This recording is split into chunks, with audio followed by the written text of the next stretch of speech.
Coming up on Around San Diego, you answered our survey about potholes and we listened. We are visiting some of the most mentioned sites. And El Cajon community members are demanding answers about an immigration raid. We'll have the latest details. Plus, a new bill that would provide insurance coverage for fertility treatments for military families. Around San Diego starts now.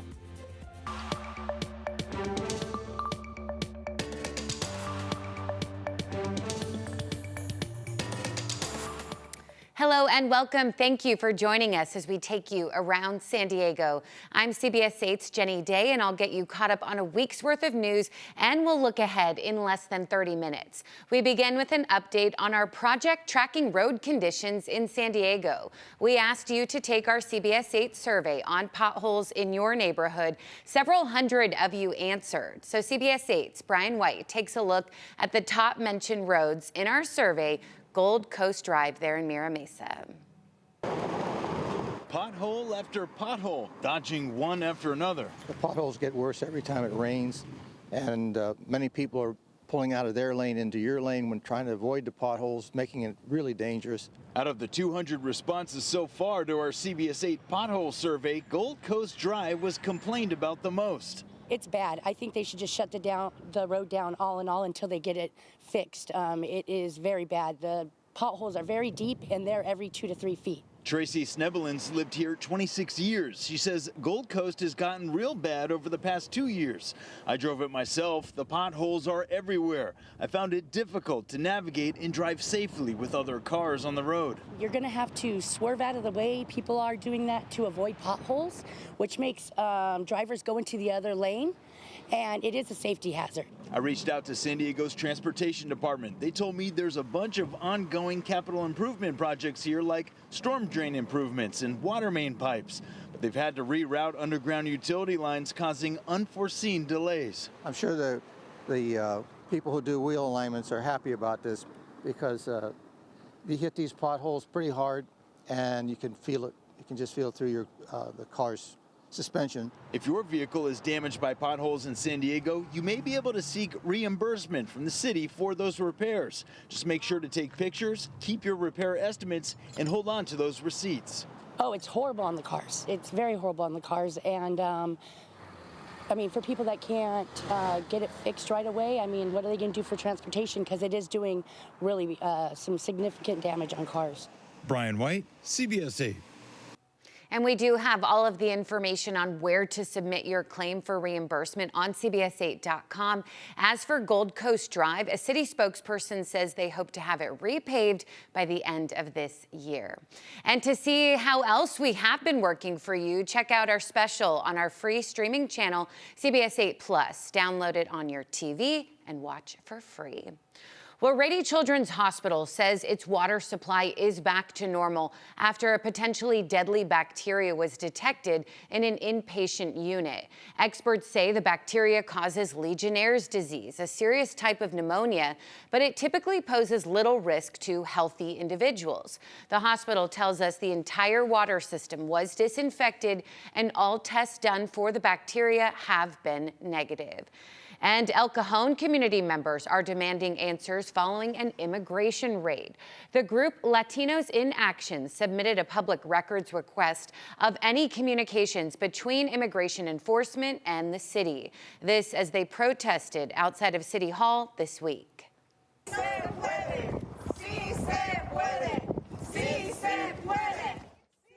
Yeah, so the request is in response to a raid ICE conducted at a business in El Cajon where they arrested 4 people, with 3 people suspected of working there illegally. The mayor of El Cajon, Bill Wells, says the city received no prior warning from ICE about the raid, so their targets do not get tipped off. There are no more communications. So, yeah, you know, I mean, I believe in transparency. I believe in telling the truth. They're not going to give us any information. I don't expect that will happen in the future either. Said that while he does empathize with people during this immigration process, it is important to enforce policy that helps the community. And an arsonist convicted of setting several fires in East County was sentenced to more than 13 years in prison this week.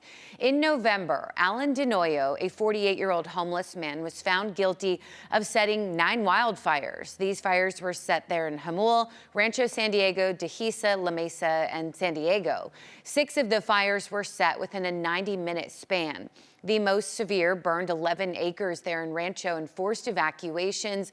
Thankfully, no structures were damaged.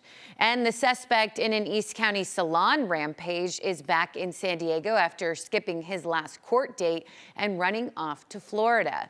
28-year-old August Marriott was arrested in February, accused of assaulting employees and customers at a Santee Great Clips. He pleaded not guilty to 6 charges, including assault with a deadly weapon. His public defender cited personal struggles as factors behind his actions, but the judge doubled Marriott's bail to $1 million, calling him a clear flight risk. Well, city leaders in Oceanside are fighting for increased protections for tenants. New proposals include providing 2 months' rent to tenants facing a no-fault eviction to help cover relocation costs, or 3 months of rent for senior citizens and disabled tenants. It would also prevent tenants from being removed from their homes for minor remodels, improve access to legal representation for tenants facing eviction, and cap annual rent increases for most properties at 5%. Do we want Oceanside to be a place where only the wealthy can live? Or do we want it to be a city where people, real people, families, workers, seniors, youth, have stability, security, and a fighting chance? Yeah, property owner groups representing the landlords say state law already provides tenants with strong protections, including eviction safeguards and rent caps. Oceanside City Council will take up these proposals on April 9th. Well, transgender rights took center stage at the California Capitol this week. Democratic state lawmakers killed 2 bills preventing transgender student athletes from competing on high school girls' teams. The bills did not advance out of committee during a packed and tense meeting with hours of testimony. We are fighting a battle against people who want to squash our ability to express ourselves. The opportunities I and so many other female athletes have worked so hard for now feel I will reach. So the Republican lawmakers who introduced the bills say they will try other methods to make changes. That includes lobbying for federal action or a potential ballot initiative for voters to decide. Well, local Congresswoman Sarah Jacobs has introduced a bill that would provide insurance coverage for fertility treatments for military families. Currently, active duty military must prove their infertility is service-related to receive coverage from TRICARE, the military's insurance. Now, Jacobs says military families face many fertility challenges and should have access to in vitro fertilization, or IVF, and other fertility treatments.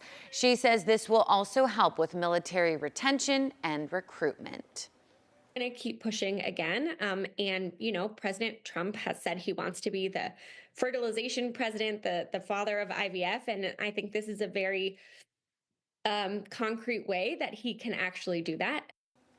So last year, a provision to expand TRICARE coverage for IVF was included in the National Defense Authorization Act, but was cut from the final version with no explanation why. Well, an update now to a story we've been working for you on about a big construction project in City Heights. University Avenue is now open again, but there's still a lot of construction work that needs to be done, forcing some side streets to remain closed. Business owners in the area say they are frustrated and that the construction is impacting their businesses. That includes Andrew Benavides, the owner of Cafina Coffee Shop. Recovery mode now, so that's a long journey from the past 2 years. I feel like a nightmare is an understatement. We were doing a lot better, surprisingly, during COVID than we did during the construction. That's how bad it impacted the business. So the $13 million project includes installing roundabouts, raised center medians, new asphalt, new stormwater drains, sidewalks, and more. The city has said they expect the project to be fully completed this spring, but business owners tell us they are skeptical. We'll keep you posted. Well, it is now more expensive to park along the waterfront. The Port of San Diego increased parking rates at Spanish Landing Park, the Embarcadero Marina Parks, and Shelter Island. You can see the new hourly rates right there on your screen. So Spanish Landing Park will double to $2. Embarcadero Marina Parks, north and south, will go up 75 cents to $2.50, and Shelter Island will go up $1 more to $2.25. Some will go up even more in July. Now, parking at nearly a dozen other locations like Cesar Chavez Park and Harbor Island Park will remain free. Well, we are getting a look at a successful test run for the Artemis II mission off the coast of San Diego. The Artemis II mission will send a crew in a capsule around the moon for 10 days. The U.S. Navy, NASA, and many others led the test run, sending 4 astronauts in that test capsule called the Orion about 60 feet off the coast. Helicopters had to locate the capsule and then hoist up the astronauts to bring them safely back to the ship, all in 2 hours or less. Wow. Then small boats tow the capsule back to the ship. We spoke with the astronauts who were there inside the Orion capsule. Helicopter comes, picks you up, hoists you into the helicopter, and there you go, back to the ship. Getting hoisted and looking up at that main rotor, you're like, oh my gosh. Ooh, space travel. So yeah, the Artemis II mission is expected to launch next April and will pave the way for Artemis III, which will bring astronauts to the moon. Coming up, local leaders in the South Bay are celebrating a new addition along the Chula Vista Bayfront. We'll give you a look next.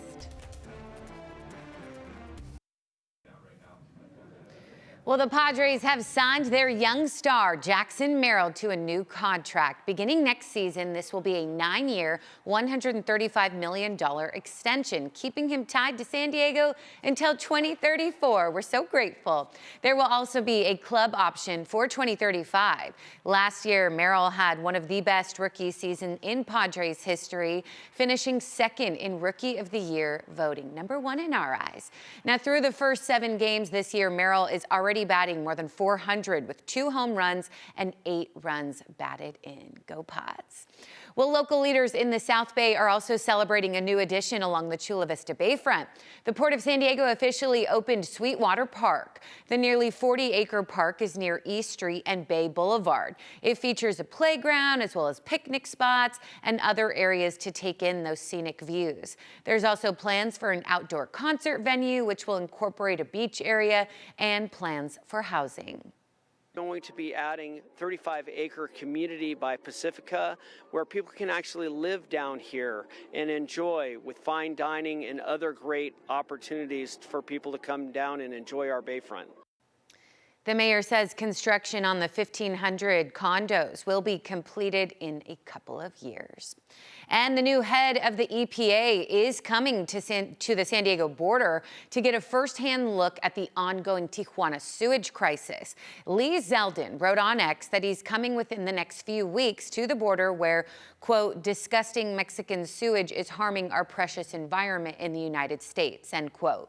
Imperial Beach Mayor Paloma Aguirre has been pushing for the area to be designated a Superfund site to allow the EPA to clean up hazardous waste and secure federal funding. Her request was denied under the Biden administration, but Zeldin has expressed willingness to reconsider. Well, we now know the names of the 2 sloth bear cubs born at our San Diego Zoo. This comes after the zoo encouraged people to vote on 6 potential names for the brother and sister. So drum roll, please. The 2 winners are Shehani and Kumar. The female Shehani means magic, shining, and regal. Meanwhile, Kumar means prince. Guests can visit the 2 cubs and their mom at the zoo right now. How sweet. Still ahead, the San Diego Zoo Wildlife Allowance is working all over the world to help with animal conservation efforts. We'll show you how in an Earth 8 report. Welcome back. The San Diego Zoo Wildlife Alliance is working all over the world to help with animal conservation efforts. In this Earth 8 report, CBS 8's Neda Iranpour shows us what they've been doing in Kenya to ensure both animals and people can coexist. Imagine nothing separating you from a lion, hearing that roar and coming face to face with what's considered the king of the jungle. Or how about seeing a rhino out in the open? That's life in northern Kenya. In Kenya, the majority of wildlife lives outside of national parks. Which might seem wild to us considering the variety of wildlife in Kenya.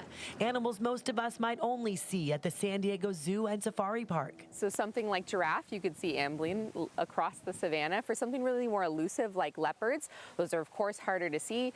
They have different times of the day and evening that they're out hunting. Kirsty Rupert frequently travels to Kenya with her colleagues. She's the Associate Director of Conservation Science and Community Engagement with the San Diego Zoo Wildlife Alliance.